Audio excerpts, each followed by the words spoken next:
Hey guys, it's Aline. I'm coming out, or attempting to anyway, with a sample reading. Well, this is actually my reading from 2 days ago with this Gran Tarot Esoterico by Fournier. Looks like this, very vintagey looking deck. This is not a second-hand copy, by the way. I just bought this somewhere recently online, I think. So this is a very different kind of deck. It's a different system. I've been coming out with a couple of reviews of my Tarocchi delle Stelle, which is an Italian deck that sort of follows more or less a similar system to this, which is not Rider-Waite Smith based or Golden Dawn based, really, mostly, okay? So maybe if you're interested in cards, this is something for you here. I'm trying to figure out how to work with this deck in a way, which is what I always like to do myself, you know? I always like to sort of stop myself from going down the RWS kind of path automatically, which is what happens because there's a groove in my brain that just coughs up, the Rider-Waite imagery, like we kind of all grew up with. So, long story short, this is a sort of a multi-dimensional spread or whatever you like. It's like the cards. This is your significator card. There's left and right positions that originally where I got this from is from a spooky spread on the internet that I found, probably on Pinterest, someplace like that. Let me pull it out. It looks like this.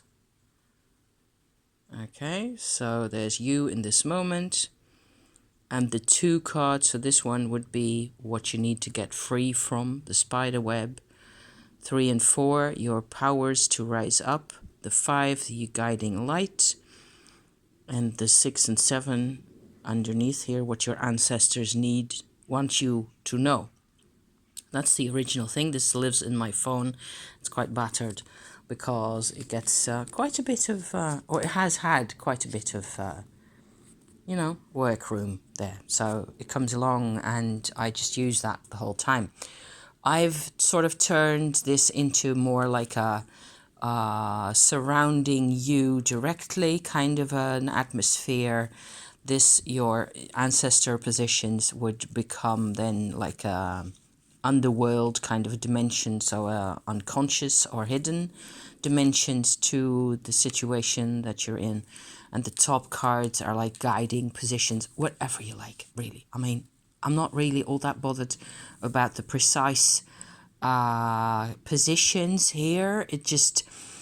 I'm mostly seeing them as an illustration, the whole lot of them in this way, as an illustration of my situation that I'm in. So I haven't been on my channel as much recently, again, because, life has been quite complicated and interesting, and there have been, the phases where everything was just a bit unpleasant or everything was just too much and it took some processing. So we're fine now as it is. We're also rather tired and, work just goes on and so on and so forth. So I've been experimenting with a couple of things that maybe I will go into in a later video that have been, very impactful for me in my personal growth. And I'm sort of really curious to see where it will take me. And bottom line to this whole process for me is that I'm becoming more and more, I suppose, maybe not my best self, but at least a good version of myself that actually, will be an individual from now on and have more, not so much confidence, because that wasn't so much my problem. I can always sort of project confidence and be very rational and sensible about things.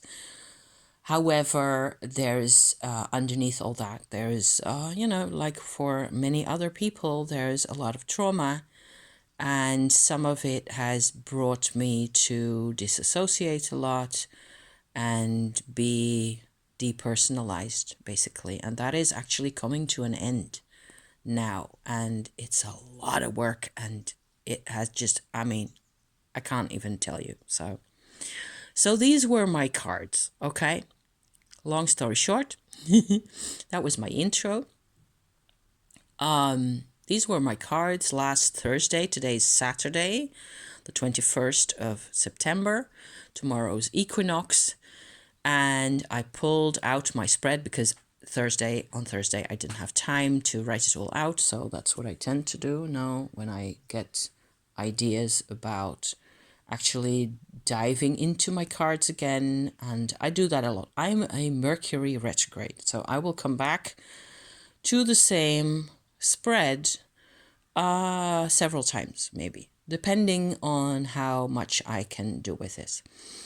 And as I proceeded to write out my, ideas for these cards, going around and looking at them in more detail, reading the booklet that comes with the deck, that's like this. It's in 5 languages or 6 or something, like these Southern European decks tend to be.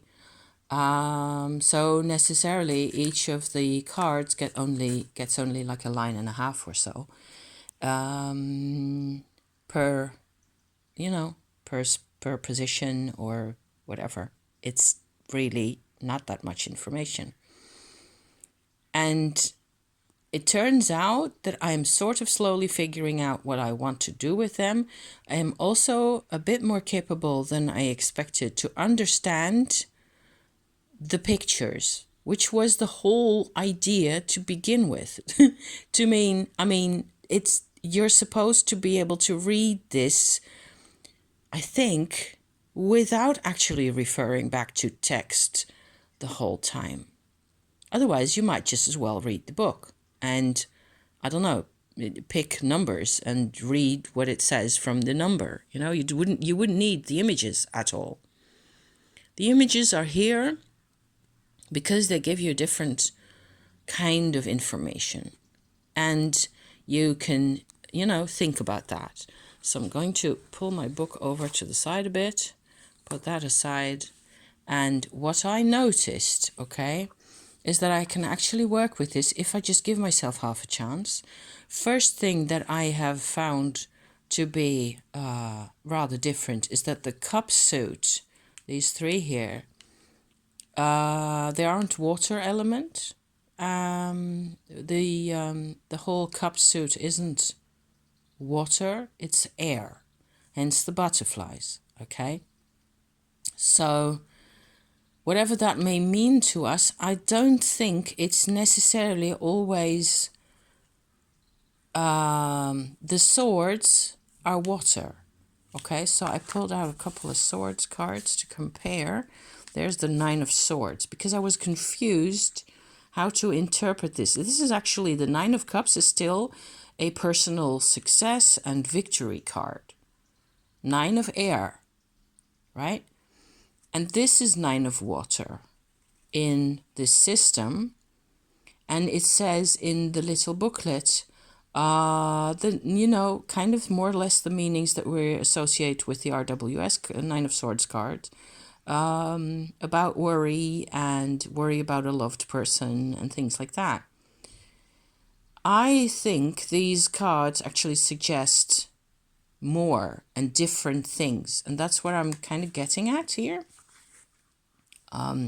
This is the Queen of Swords standing on a moon sickle, and the King ditto. They're sort of voyaging across water, both of them, on top of a moon crescent. So I think that's really interesting for swords. So That's what I've been doing with this, is trying to sort of look at the things. And I can't really give you a lot of information as it is about this spread, about each card. But I'm sort of getting a bit more of a hold on it. It's coming to me, okay? So this is an earth symbol. The circle with the cross in the middle is an earth symbol. This is in my spread that I showed you just now, my jack-o'-lantern position, my guiding light. Whereas in the booklet, the captions for this are, the keywords for this, I should say, are, hoarding and keeping everything to yourself and things like that. So, but if I apply this card to my personal position, the thing in my life or the things in my life that I'm looking at or trying to figure out at this moment in time, it's more like I need to sort of focus on the center, which is where the roots meet of all these 4 different corners of my world at the moment. So maybe what I should be doing really is figuring out what those 4 corners really are, like the material world, where it's about what we're going to have for dinner, whether I do laundry today or not, or whether I hoover the house or not, whether we go to the woods or not, my husband and I, what's going to happen practically, those kinds of terms. Other dimensions include emotional work, and what I need to do in my life always is process emotions, look at things again, and then factor in a couple of things and look at it again, sort of Mercury retrograde work. Just, there's that. There's just therapeutic work, journaling, whatever, cards, all that stuff. Talk about things, make videos, communicate, all that stuff. So some of that is also practical, but most of it is emotional and or what's my position in things, figuring that out, changing positions in life. That's difficult sometimes, There's another corner to this 4-sided thing here is the spiritual. What spirits can I connect with to make me feel a bit more, at ease or comfortable at this moment? It's a question I've never asked myself. I swear. So just depending on just a couple of suggestions here for that these realms in my life actually should connect inward. So this is a really good card to get in that position and really sound and wonderful advice for me to be getting. So that was part 1. And the other card that I thought I should come out and talk about is actually both of these. So regardless of the actual spread position or how you want to look at those, I am noticing, of course, here that the 7 of coins has 4 coins in the earth with the tree roots going down to them, to the coins, and then also passing behind, etc. And there's planetary symbols in each of those 4. And there's other symbols in the branches of the tree up in the air, which you can sort of see. So there, I'm getting a strong sort of a contrast between the daylight part of my life and the hidden parts, okay? So I think that whenever there's astrological symbols that you see in these cards here, where the 2 of Cups here with the Venus actually corresponds directly to the Golden Dawn or RWS approach, because that is Venus in Cancer. It's a different approach. However, you're invited by the astrological symbols in whenever they occur here to look at that part of one's own birth chart or the chart of the querent, I think. So for me, I will, sort of go into detail. This one has a lot of astro and this one doesn't have any at all. Or this one, they don't. So it's not always equally complicated or equally as much work to do. For me, since I do astrology as well, this is not very complicated. I'm sort of invited to realize that Sun, Venus, and Mars, even if I don't take them to refer back to my own birth chart, they're sort of my daytime consciousness. The Sun and the sort of a female to male, traditionally, interaction, identifications. Life above the surface will be involving those parts of me, animus, anima, whatever you want to call that, really. However, there is other parts of me that are beneath the surface, one of which is this one here, Mercury. So, again, communication and sort of apprehending the world, naming things, deciding things, planning, and all that stuff. It goes with Saturn, it goes with all the other ones as well. How much of this actually refers for me personally in my life to the fact that I have never had much of a chance at planning anything or deciding. So I'm back at the bit that I mentioned earlier with this card. Actually, the 4 here and the 4 here are very similar. I'm just realizing that as I sit here now. It's maybe I'm invited to realize that I can actually do more planning, do more if I communicate, if I make sure that my decisions are actually coming from a centered position, right? That's just a thought. And then next to this, I get this star card here, where the first idea I had is that the astrological reference for this card is Mercury. And since it is Mercury, the star actually looks a lot like a comet to me with that tail coming out. It does have more astrological planetary symbols in the tail there. Can you see that? Over here, Saturn, Mars, and Jupiter. So you can make of that what you want. I was looking at this like the comet just appearing literally out of nowhere.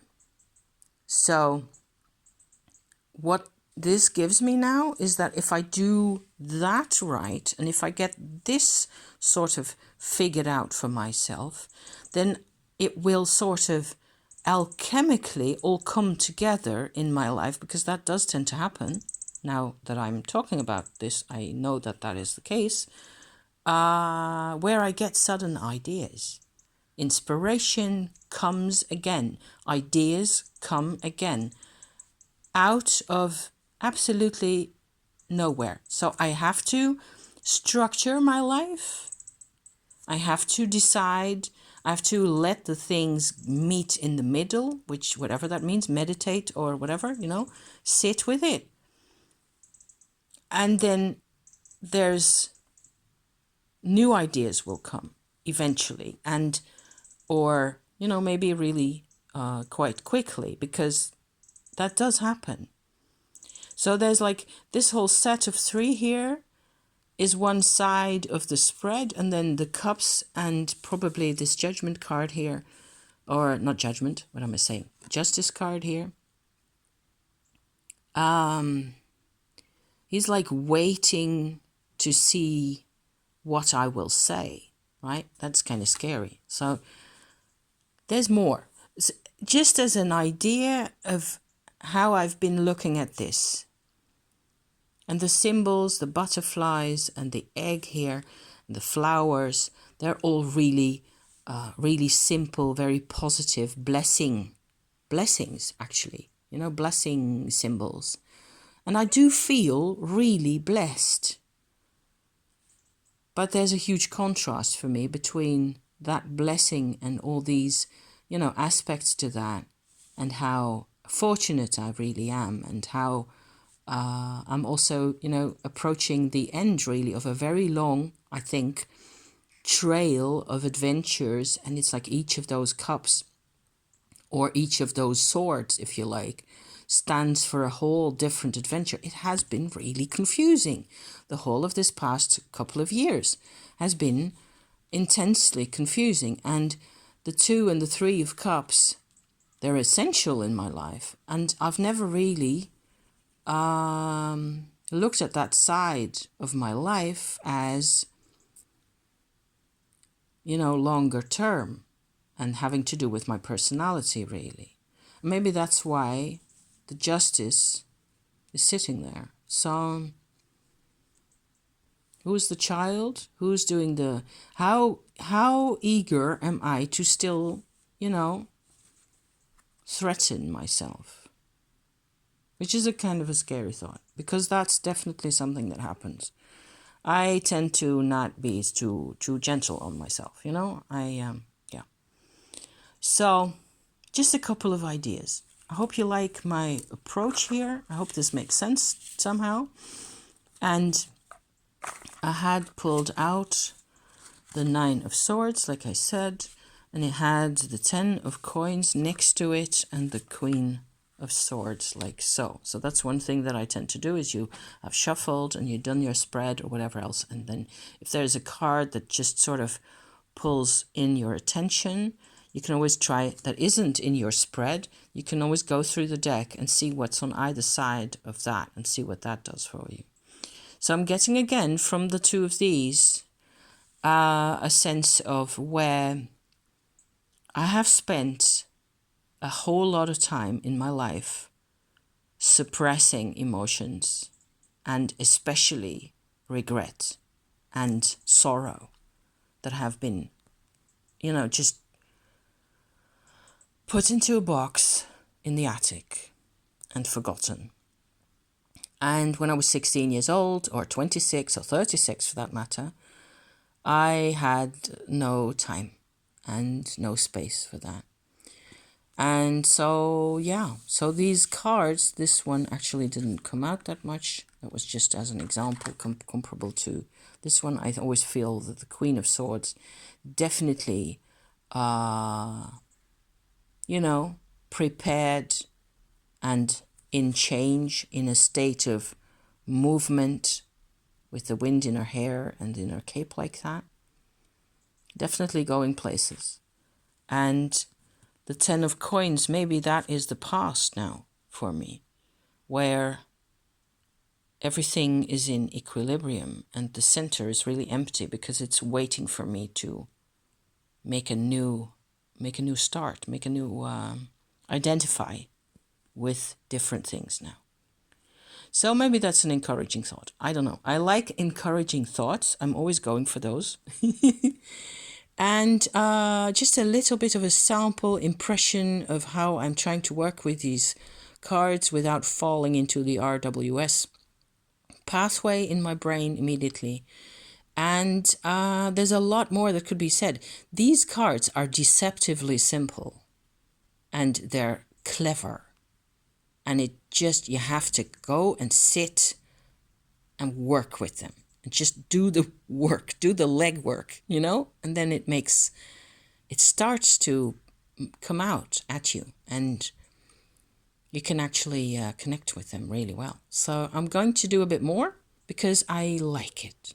And I think by the way, historically, I found out that there's a couple of Spanish links on YouTube, you know, channels and places where they go into the history and the person who made these. And I will do a separate video on what I've found so far, okay, intel-wise. She's from the north of Spain, and some of this imagery is actually goes back to her Basque heritage. So she used to be a practitioner. I don't think she's still alive. if she is, she's ancient. Thank you for watching this, and until next time, see you then. Okay, bye-bye.